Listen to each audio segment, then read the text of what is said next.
Amazing Women Speak podcast, inspiring and motivating every Black woman to own, honor, and execute her amazing, individually and collectively, as it was established at birth. I am Glynn, financial strategist, founder of the Amazing Woman Network, and host of Amazing Women Speak. So please do me a favor before we get started, whether you are watching this live or on a replay, please share this video. Someone you know needs to be a part of this discussion. And what is this discussion about? It's time to take inventory. And if you want to grow, heal, or get to the next level in life, taking inventory is a must of your friends, the people with whom you spend the most time talking, your habits, good and bad, what you allow in your body from food, music, TV, social media, and more. Taking inventory is necessary. And depending upon where you are in life and where you want to be, taking inventory may need to happen often. So let's get introductions out of the way. Michele, thank you again for showing up as your dope, amazing self and leading this discussion. Thank you, and welcome. Absolutely can't imagine anywhere else I would rather be on a Sunday evening at 7 p.m. Good evening and welcome. Once again, my name is Michele Harper, and I do have the distinct pleasure of being a co-host of these amazing conversations. I am excited because one more time, we have an amazing guest who is going to share with us part of her inventory journey, and we get an opportunity to learn and share and grow from each other from the conversations that we're going to have tonight. This is, as I continue to remind you, the fastest hour of your day. And so we are going to jump right into this conversation, and I would like to give way and introduce Mikiah Brix.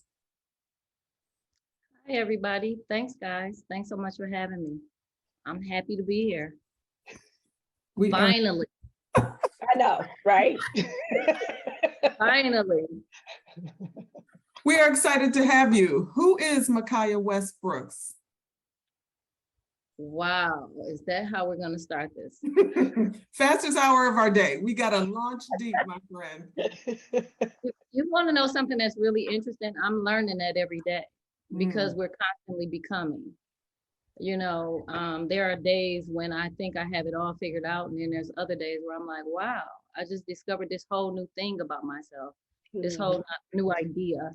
I think when I turned 50, a lot of things in my life changed.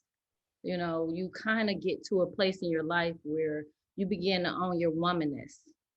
You know what I mean? Like, hey, I'm very confident about who I am and whose I am. You know, and you don't feel like you have to always apologize for the decisions that you make in your life. So she's many things, but if I had to pick one thing in particular, it probably would be persevering. You know, that's been my story for the last few years of my life. It's all about perseverance. So that's who I am. That. I love that. So Facebook, we invite you into this conversation as we do every week. Please utilize the chat to drop your questions and your thoughts. We would love to bring those in and make them a part of this conversation as we begin to talk about the inventory and really beginning to think about it just like you would in any retail space, in any space where you're in the supply chain. You've got to check out what it is that you have and what's missing. And oftentimes we're not doing enough of that in our own lives. And so we want to unpack it because it's a part of the bullshit that we continue to examine and pull back layer by layer that makes us better women. And we get to hear from, again, some amazing women who are willing to share their stories, to utilize this platform to uplift and be vulnerable, right? Like we didn't wake up and have it figured out. There was some inventory that we had to take. And so when we start thinking about that, right? Like, what's the list? How did you go about making that list of the spaces that you needed to take inventory in your life? You're not playing around. You know what? I think for a lot of people, it takes something really, really, sometimes dramatic and traumatic to happen in your life when you realize that you have to take inventory. For me, I think the biggest thing, of course, I lost my father long before my mother passed away, but one of the biggest things in my life was when my mother passed away. Um, I thought I had it all figured out. I thought that, my spiritual foundation was solid. Like, hey, I got this, I can figure this out. But that last goodbye just made me realize that I didn't have it figured out. I wanted to be this, I wanted to be a business owner, I wanted to be a wife, I wanted to be all these things, but actually I had to figure out how to be a motherless child. Mm. So I thought I had it figured out, but I didn't. And so that right there propelled me into a place where I knew I had to take inventory on my life and understand what was real in my life, where I stood with God, because that was really important. Because I understood that if I didn't get that foundation together, no matter what I built, it would all be built on folly. So, I had to start with some self-examination, and relearning. A lot of times we don't want to do that. You have to relearn so many things about yourself, especially when something traumatic happens in your life. It's really interesting, right? Like for the three of us who have lost our fathers, who, right, like can draw a direct line to what that power source was, and recognizing what's missing now, and the ways and sometimes in which we try to restock that void. We ended up putting things in our lives that did not align with who we are, with our purpose, trying to fill that gap in that void. And so I really love the idea that when we think about this conversation, that inventory has to happen often. Because I'm clear, the things that I tried to fill the gap with when I lost my dad, right, like they needed to stay on the shelf. And I kept pulling at those things, trying to fill a void that was not serving me and serving what God had put on my life to do.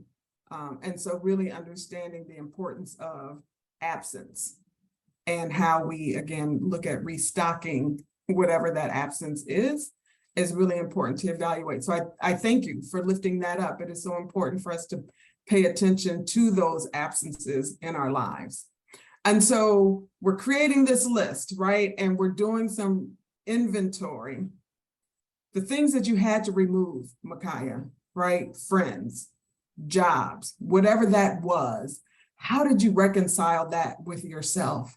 Because it's not easy, right? Like people that you thought you needed and you discovered they're not serving my purpose. But I had to also understand what my role was in it. So I had to start with myself first. You know what I mean? Like I had to remove the ego. I had got to a point where I was stripped down to the bare minimum. And instead of asking for help, I wanted to walk through it because I knew that this time had to be different. Because we've had times in our lives, all of us have experienced, we've all experienced this. We've had times in our lives where we said, oh, you know what, we need to change, we need to do this. But when it gets to the point where it's detrimental, you have no choice. So I had to start with me. That was the biggest thing. So everything else after that was really easy. Oh, wow. In comparison to correcting myself. Because the hardest person in the world that we have to check is ourselves. So, you know what I mean? That right there was the toughest thing for me, getting myself together first. That's powerful. I love that you said walk through it instead of asking for help. What do you mean by walking through it? What does that even look like? And why that route instead of the asking for help? Because we're always taught and told, okay, you can't do these things alone. You have to ask for help. So why walk through it instead of asking for help? Because I've never done anything alone. I've always had somebody to pick up the pieces, but it was time for me to just do it for myself. This wasn't about anybody else. This wasn't anybody else's fight. This was about me, dealing with my own truth. You know what I'm saying? Like I was suffering, I was in pain. Losing my mother, that's probably the closest that I had ever come to death in my life. You know what I mean? I knew when she died, I knew the moment that she left this earth. So at that point, I was like, everything in my life had been given to me, everything. And this is just me being honest with you and raw and real. I didn't have to work that hard for anything. And so this right here was an opportune moment for me to say, you know what? It's time to put your big girl drawers on and do it yourself. Figure it out. Just figure it out. I knew there were a ton of folks that I could call and ask for help for certain things that I may have needed, but some of those things I just really needed to figure out for myself. And even at that age, I mean, this was like 5 years ago, I still had some growing up to do, you know, and I wanted to do this. I wanted to wade through the waters on my own. I wanted to prove not only to me, but to God, who had been so and continues to still be so graceful and gracious in my life, that I heard you. I'm listening and I can do it. So I'm going to do it. Yeah. So it took me just saying, you know what, let go of the ego, just strip it, let it go. Cause God was already stripping me. So sometimes, no, I'm sorry. Let me reframe that. All the time. When God is stripping you, you have no choice but to show up. Mm-hmm. You know what I mean? You're right there. You don't have a choice. You have to do what you have to do to prove not only to yourself, but to God, to show God that everything that you've done for me, everything that you did before this moment has prepared me for this moment. Let me rise to the occasion. So yeah, it started with me more than anybody else. It's easy to point the finger at everybody else, but it was all about me. I love that, right? Like that self-accountability. It's hard, right? Like the most difficult person we ever have to stand in front of is the one that is in the mirror. And of all of the things, right, like really leaning into this analogy around inventory, everything on the shelves of my life, I ordered, right? Like I signed the invoice when it came in. And so I have to first check myself and hold myself accountable to the things, right? Like I did, even if they did not do what the instructions said that they were going to do. They didn't keep the promises they said they were going to keep. I was responsible. I opened the door, right? So where am I accountable, right? Where am I complicit? And we are often complicit in our own misery, right? And so I really like that. That really does have to start with doing some self-evaluation and stepping away. And I love the idea that these conversations never happen, Mikiah, without us talking about God's purpose in our lives. So I love that you lifted that up early in this conversation, because that's who you have to be able to recognize, like, I'm willing to be stripped down in front of him and hear and be obedient to whatever is coming next. I really love that. So what do you both say to the person that's listening that says they're in this place, right? And they know something has to change. God is tapping on their shoulder. But it's hard to go in. I always say the shadow work and the self work is hard. What's the tip to get someone to say, you know what? It is hard, but I have to do it. Or what was that thing that led you to say, you know what? There is no other choice but to start with me. And when you start with you, you come out on the other side. What? Because somebody's out there saying, yeah, I know some stuff has to be different, but they're still pointing the fingers. They're still going and saying, blaming something on someone else. Right, like that's the easy route, right? Like that is the easy route. And if you don't do that piece that Mikiah's lifted up, you're going to find yourself unchanged. You're going to find yourself repeating the cycle, ordering the same bullshit, right? And trying to make it do something different. Right. Like that's the cycle we continue to perpetuate when we don't do that piece of it first. And then you can be real clear on what needs to be on the shelves of your life. So my grandmother used to always say, I didn't grow up with her, my mother's mom, she lived in Pennsylvania, but she used to always say, when you point a finger, there's 3 pointing back at you. For sure. And those are 3 fingers of accountability. Mm-hmm. Listen, you can run from any and everybody all you want to, but you cannot run from yourself. You cannot run from yourself. So if anybody's out there listening, if you know you need to change before anybody else does. It's with you. You lay down at night, it's with you. Yeah. It's with you. You know what I mean? Like, it's the only way that you are going to get to your best self, your highest self, is if you do the work for yourself. It's easy to say, well, I'm like this because this person did this to me. No, I have to own everything that I participated in. I showed up willingly. No one forced me. You know what I mean? And I'm speaking to the folks that showed up willingly. You know what I mean? So you have to take some accountability. You know what I mean? Like, you have to be willing to grow. You just have to. You have no choice. You That's really hard. have no choice.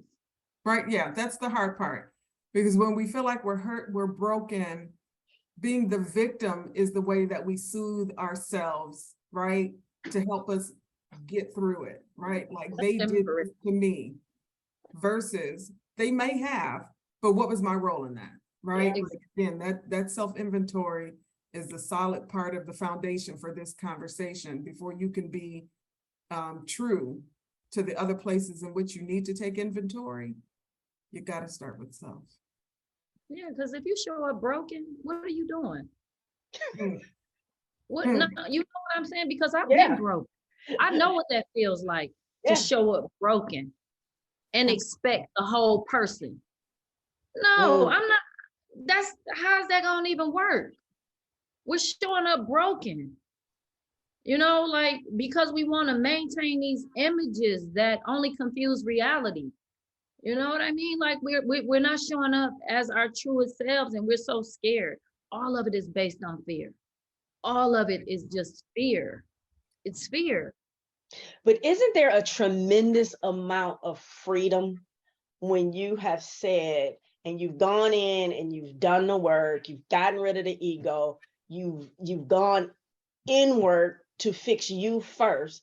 There becomes so much freedom in your life because you start to operate differently, and some of those other things and those other people that you wanted to fix because they did you a certain kind of way, you don't even have to go and fix those other people. They kind of just move out of your way because of the way that you now operate, because you have healed and grown. So I just think there's this incredible amount of freedom that's on the other side of that self-work. So it's really interesting. I became the 25-year-old self version of me today. And there are a few people in this world that can force me back into that space, right? I used to tell people all the time, you can do me as wrong as you want, but don't mess with my mother, don't mess with my kids, and don't mess with my sisters, right? Like, when you're any other space, like, there's room for negotiation, but when you get in that space. And so I have a family member who said some out of the way things to my mother. So I became my 20-year-old, right? Like, real easily, you can pull me back there about my mother. And so, and we were in church, right? Like, full confession moments today. So we're in church, and I said to my mother, are we still mad at her? Right? Like, I didn't know how to dress. What are we doing today? And she said, in all of her wisdom, life is too good to give 1 ounce of energy to anything that does not serve me. That's right. I was like, okay, so I'm 55 again. Thank you. Right. Like, because I was like, mother, right? She's like, nope, zero energy to something. Right? Like, so much to what you're saying, Crystal. Like, no, I'm not spending 1 ounce. You get none of this. Right? Yeah. Part of that self-work is releasing those things that no longer serve you.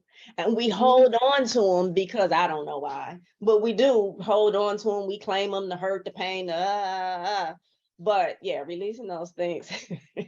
That's a funny story. Releasing those things that no longer serve you. It's so much freedom in that. It is. We have a habit of holding on to things that we shouldn't even hold on to. We take everything so personally when it actually has absolutely zero to do with us. Yeah. Zero. Right. Yeah, you know, so. And the other person is not holding any of it, right? Like, none of it. Right? You see them, they're walking around feeling good. You stressed out, tense. Can't eat, can't sleep. They're not feeling none of it. No, let it go. It's not that deep. It's so many other things going on in the world. It's just not that deep. And on top of that, I know for myself, I've had so much work that I had to do. I don't have time to carry anything else. Right. I'm already a bag lady. Right. I can't I can't carry you know what I mean? I can't carry your weight in mine. Right. I have work to do, and I'm clear on that. I'm real clear on the fact that I've changed a lot. I've come a long way, but I still have tremendous work to do, so that I am considered to be favored, fully favored. I understand that I have work to do. I'm never going to settle for where I am right now. I want to be more than what I am right now. So I can't necessarily carry anybody else's troubles or trauma, because we're all walking around with so much trauma. Yeah. And we don't even understand it. Childhood trauma from so many different areas of our lives that we don't even know where it's coming from. We don't even know how to release it. So no, I try and just carry my own and release it. So I really like the reminder, Mikiah, of really focusing on the self-work first, right?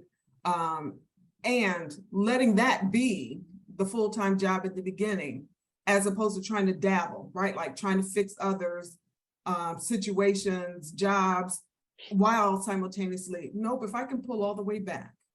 And what I have found in times when I've done that, the places that I need to take inventory become a lot easier. It becomes really clear, right? Especially around associates and friends, right? Like the circle doesn't need to be as big, because when you do the inventory of what it is you need in your life in order to grow, enhance, and prosper, right? Like you can't keep calling me every time we talk. It's about the drama of your life.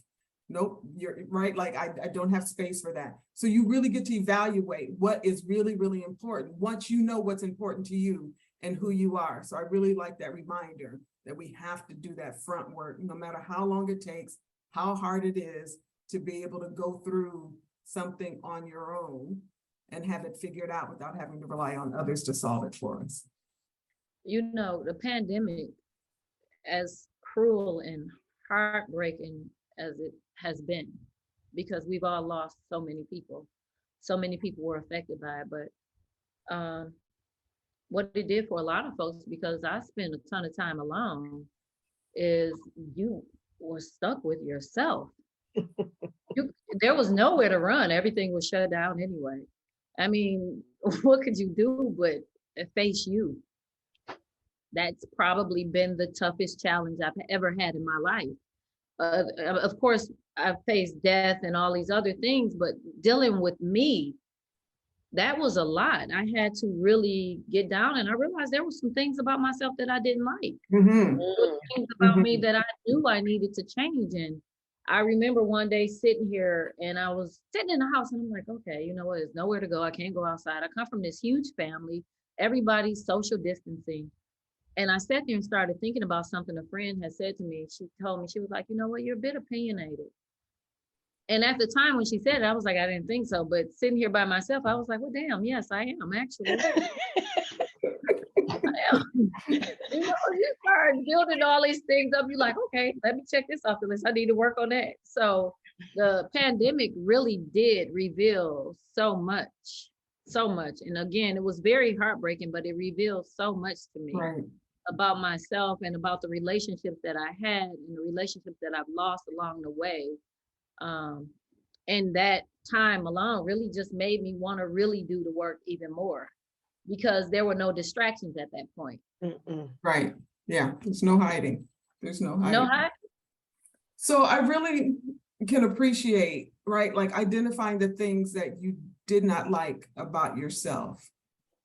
When I did that in part of that inventory, Mikiah, what I discovered, a lot of the things that I did not like about myself that I was holding on to were because they were serving other people.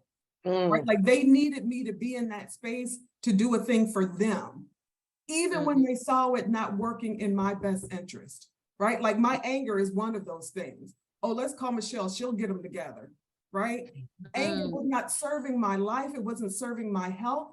And I held on to it because other folks needed that. And they wouldn't even assist me in freeing myself because it served them.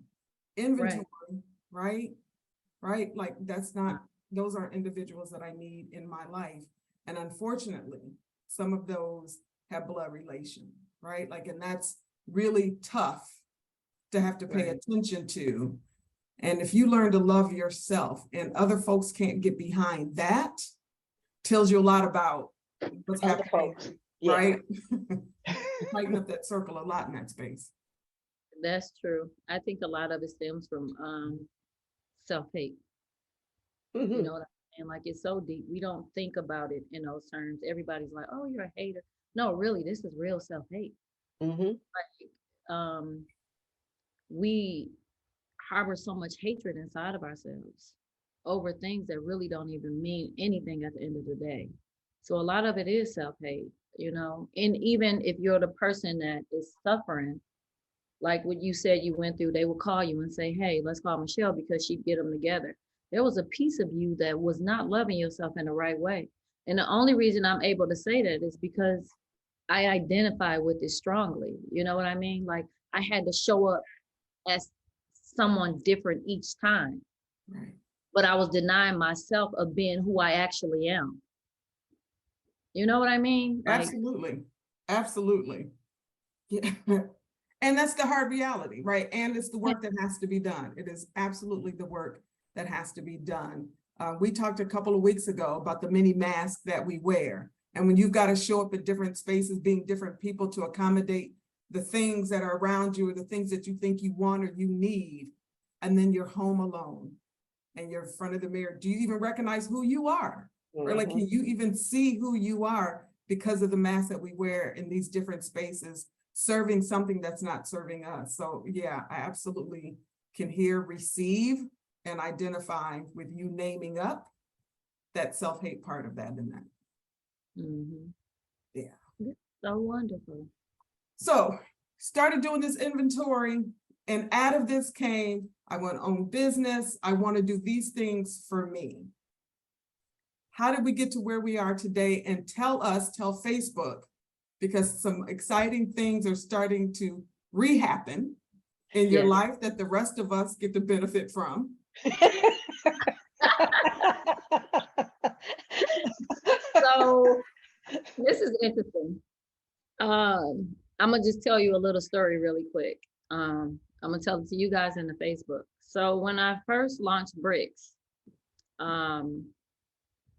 you have to tell people what Brix is, because there's some folks that don't know. Yeah. So Brix Wine and Charcuterie was a wine bar in Detroit's West Village.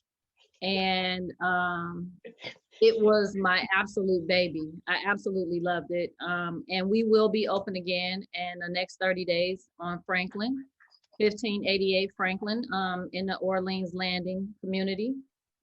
We're doing wine and retail and of course babs. We can bring the babs, of course. We are also launching our own private label wine called House of Harriet. We're really excited about that. But I want to get back to what Michele asked me, because I think this is really, really important, even for the entrepreneurs, the up and coming entrepreneurs. So when me and my ex launched Brix, it wasn't my season. It wasn't my season, but ego told me that it was. Everything that you could imagine would go wrong, went wrong. All the way to the day of the grand opening. It was raining inside of the building. And my ego told me that, oh, it's the building owner's fault that it's raining in here and the news is here. And, you know, I was not mentally in the right space because my mother had just passed away a year prior to us opening.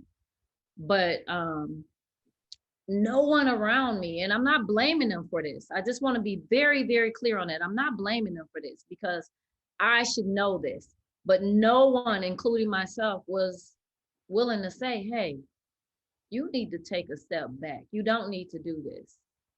You need to stop. Everything, the building owner, and I hate to even bring this up, we had issues raining inside the space. But later on, I ended up taking this sound bath. I went to this sound bath session. And as I was laying there meditating, something came to me. And what happened was, all I could hear was, it wasn't your season. And I'm like, okay, I don't know what's happening right now. What's going on? But I leave the sound bath session and I come home and I'm sitting here and I'm thinking to myself, like, it wasn't my season. Oh, is my battery about to die? Sorry, yeah. It really wasn't my season. So, Facebook, I'm so sorry. I got 8%. That is not good. And you guys told me to be prepared. The life of an entrepreneur. The life of an entrepreneur.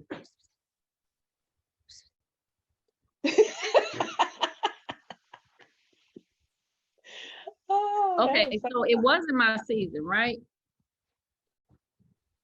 I ignored it because of ego. I was like, you know what? I don't care. I'm opening. I get all this press.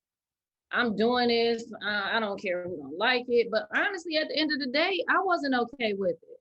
Mhm. I wasn't. And I ended up closing on the day one of my closest friends died. The day she died is the day I closed.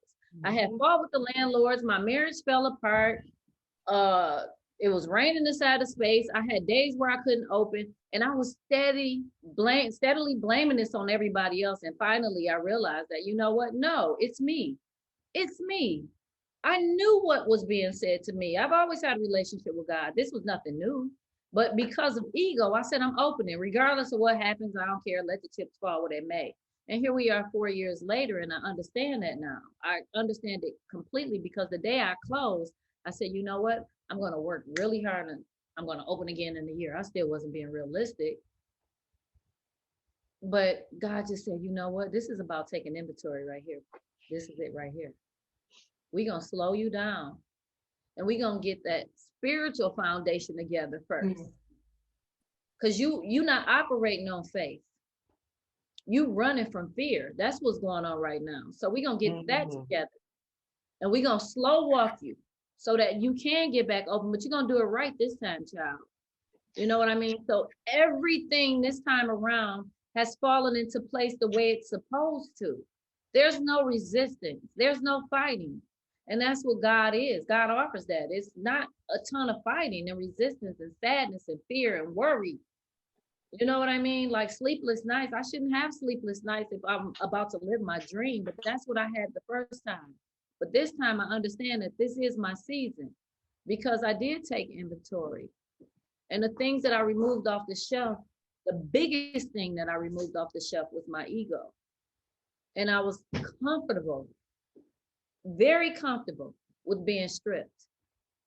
But I understand today, right now, that all of that had to happen for me to get to this place. I couldn't even do an interview, but obviously that had something to do with it too.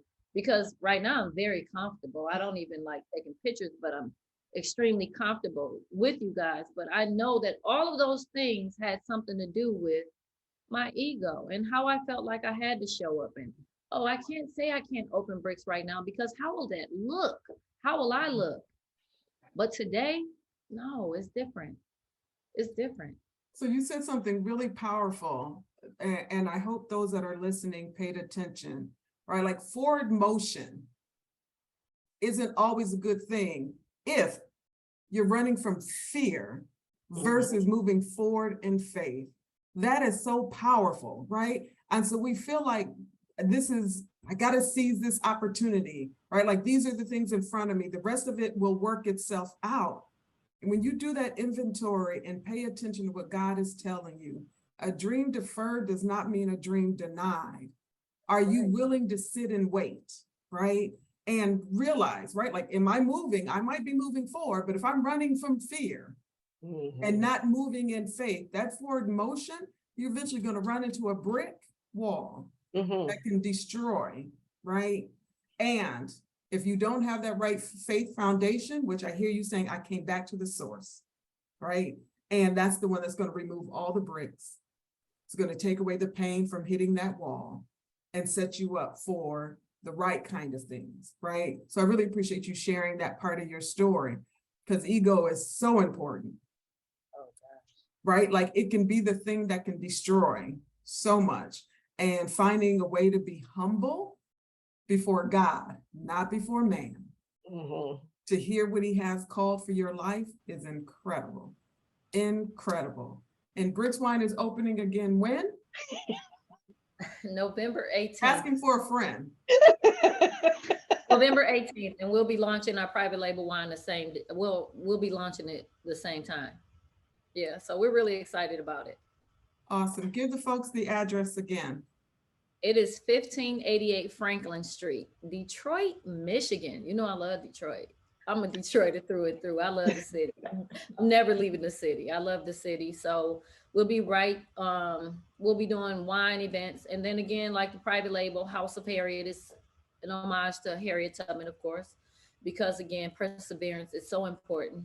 It's so important. I know we like to tell the story that Harriet Tubman freed 15 million slaves.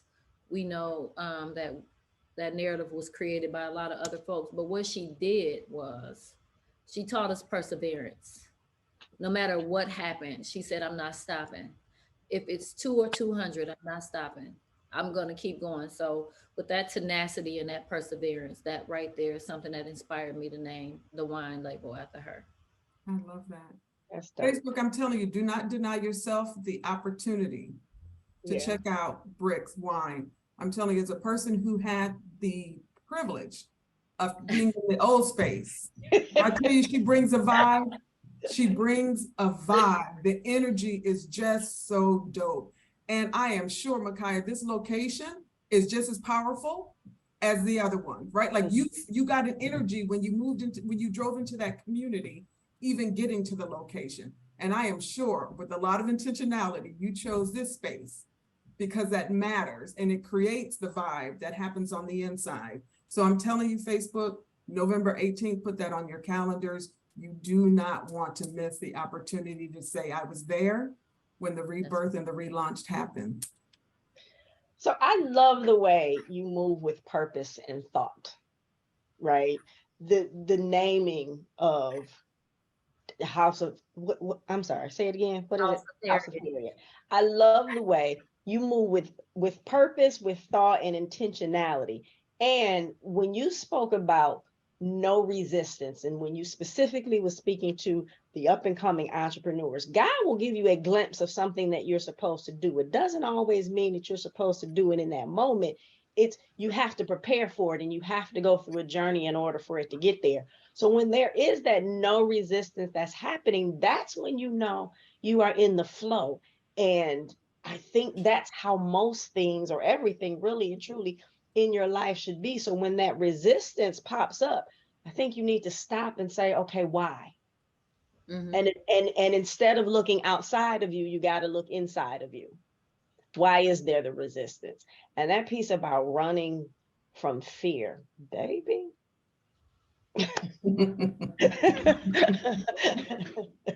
That was a whole thing.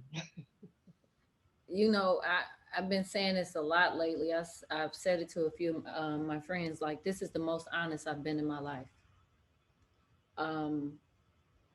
We all try and be honest with the people we love, you know, whether it's a man or a woman or whomever it is. But this is the most honest I've been in my life because I've been honest with myself. You know what I mean? Like just being honest and not wearing a mask, just being for real and understanding that there's some things in my life that I do need to change, but I also acknowledge the things that I have changed. I acknowledge the strides that I have made. You know, so often we find ourselves finding comfort in talking about our failures, mm-hmm. you know, and we all get comfortable with that, but we get so uncomfortable when we talk about our success. And we should celebrate those successes, those wins, the small ones and the large ones, because it creates a certain energy that brings about more successes and more wins. And we don't do it. Some people say, okay, well, I'm not going to celebrate until I open the thing, until the grand opening. Well, it took a lot to get to that grand opening, right? It took a lot personally, not just what you have to do for that business, but it takes a lot of growth personally to get to the thing. And so I think it's important, you said it, you got to celebrate throughout that process, the small and the large wins. and improvements and growth. Absolutely. So really Absolutely. some great conversation and comments are being lifted up in the chat.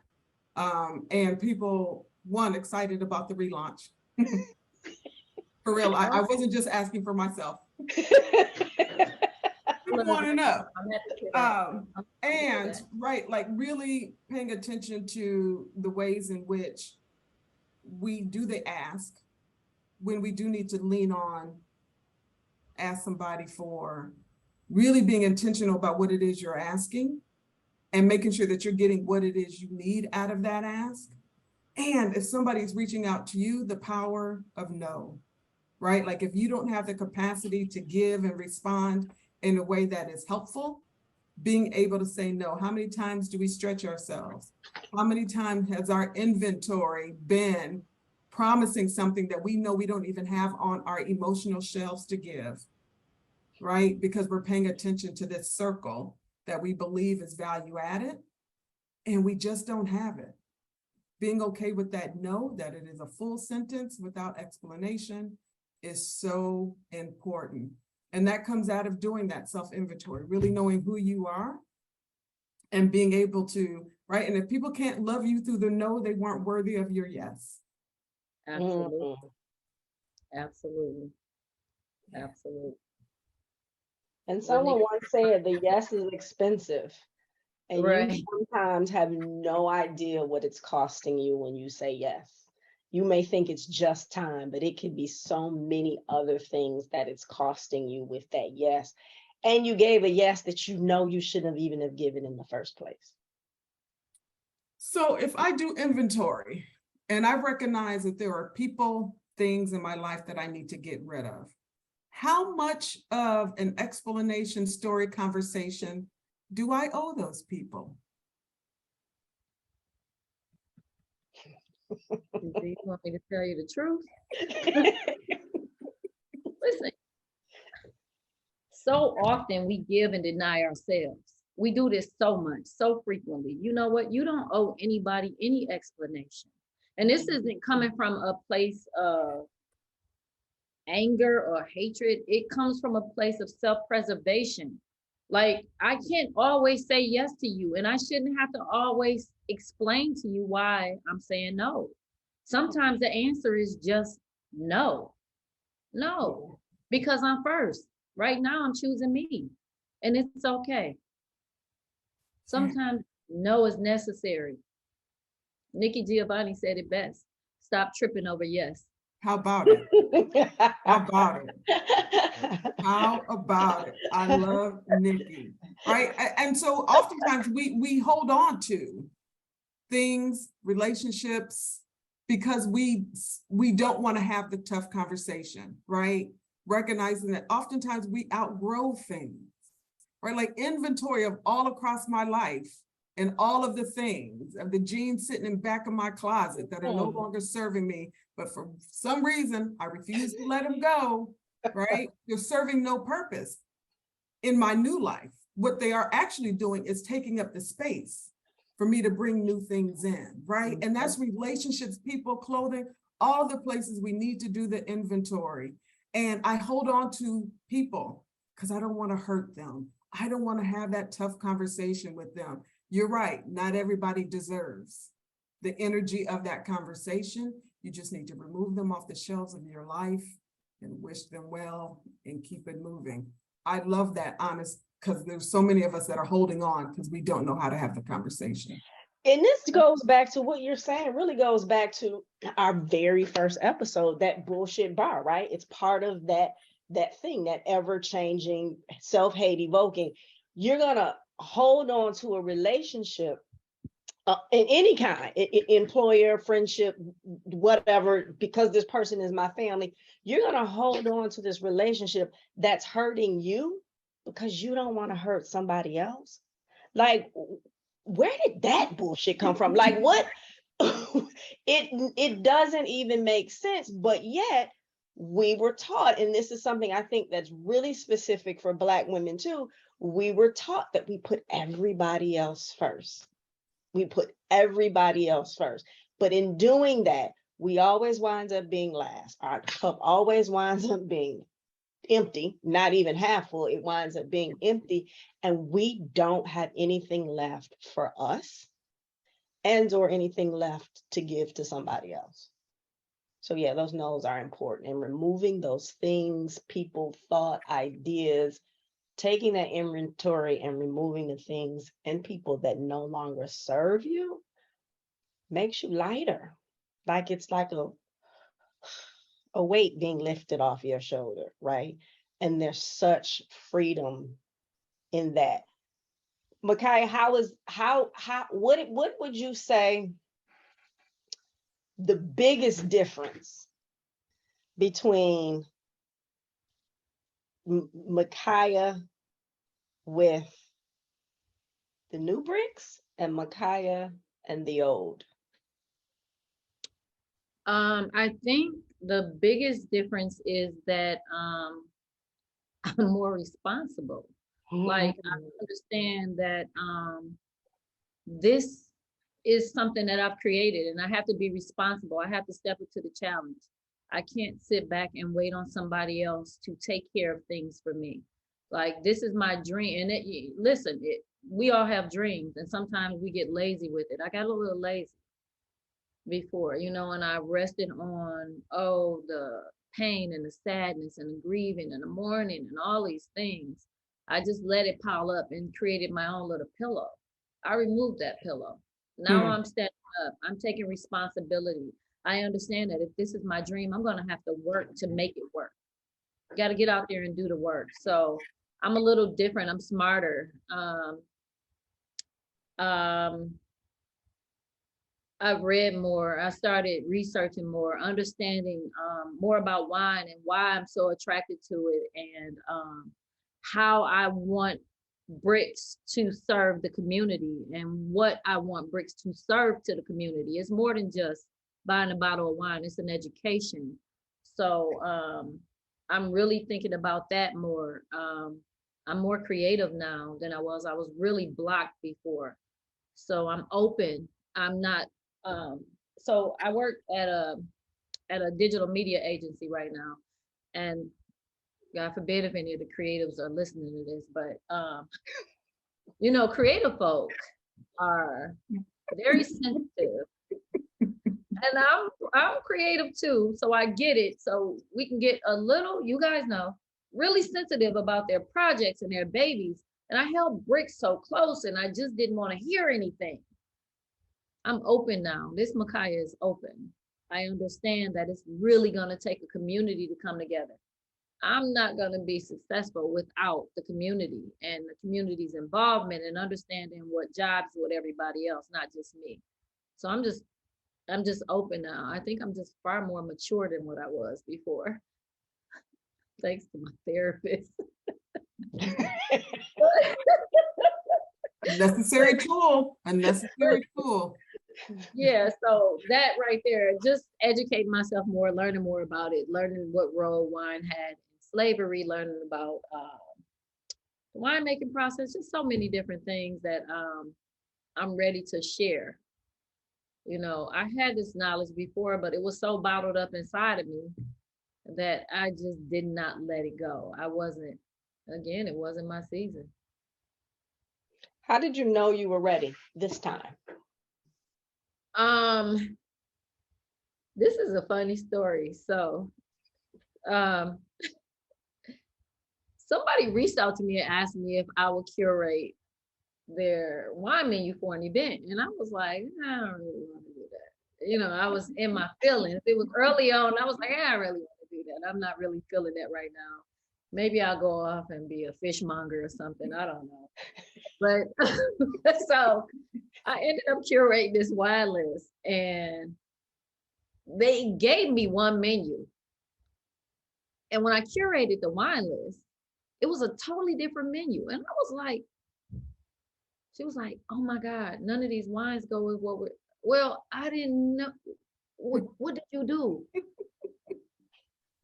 I wanted to panic, but instead I was like, you know what? I got a bunch of wine. Let me just figure this out. I'll figure it out. Ended up redoing the whole menu, put it together. The night came together beautifully. And I was sitting there drinking some wine, and I was saying to myself, like, you know what? I really do miss this.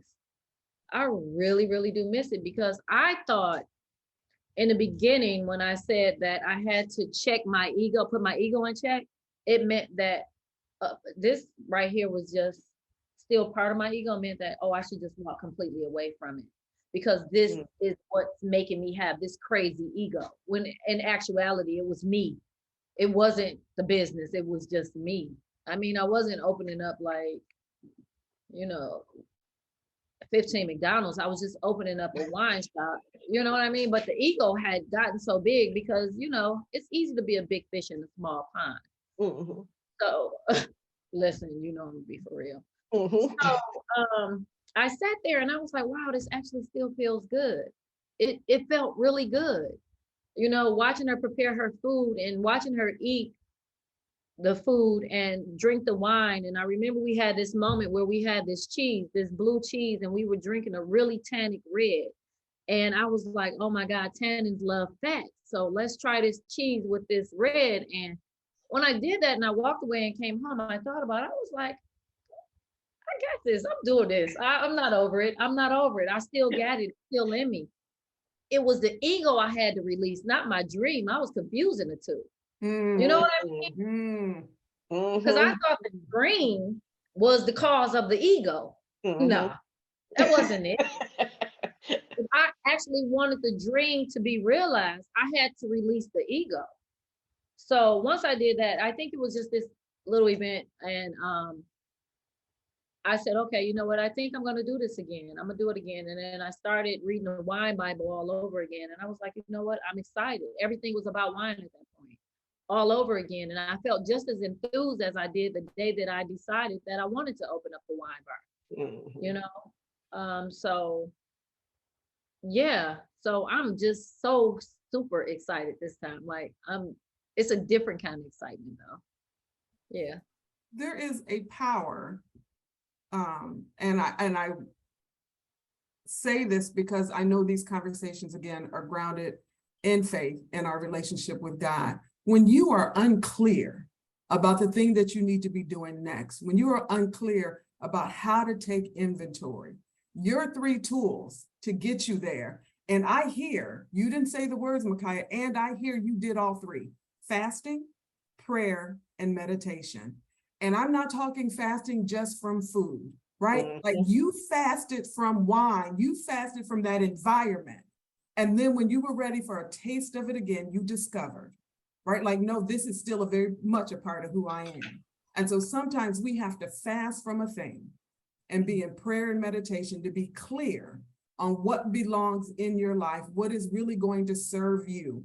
Because at the end of the day, what happens in your midnight hour is a measurement for whom you need to have in your life and in your circle that's going to help you go to the next level, who's going to cheer you on to that next level, whatever that looks like, right? I am clear. You didn't name it by name, but it was prayer, fasting, and meditation that allows us on November 18th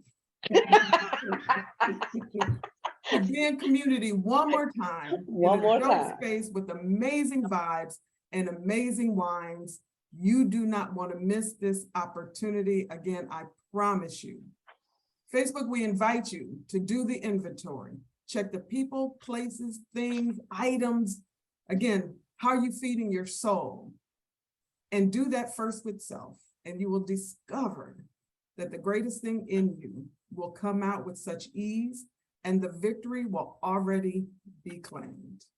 Crystal Glynn. Amazing Women Speak is sponsored by the Amazing Women Network, which again was created to empower Black women globally, focusing on our core pillars of reclaiming our personal power, mind, body, and spirit, reclaiming our financial power, and increasing our social involvement. Please shop our retail line at shopawn.store.